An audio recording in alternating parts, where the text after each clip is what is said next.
ନାଇଁ निश्चित भाव में आमर नियालीर जो गोष्ठी स्वास्थ्य केन्द्र आगुरी जो भाया अवस्था थिला रोगी मैंने आसी किभली भाव रोते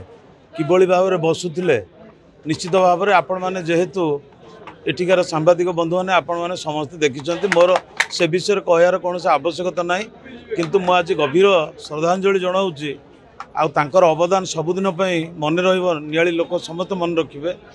जे कि डॉक्टर गुरुप्रसाद महापात्र जे कि पूर्वतन एयरपोर्ट इंडिया अथॉरिटी अध्यक्ष थिले तांको समय रे से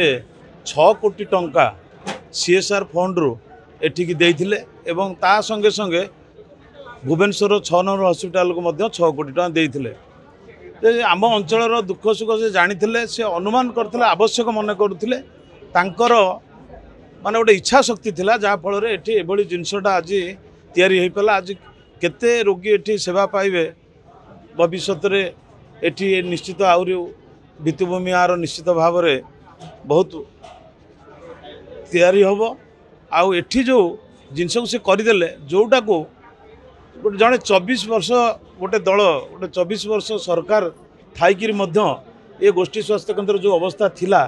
आज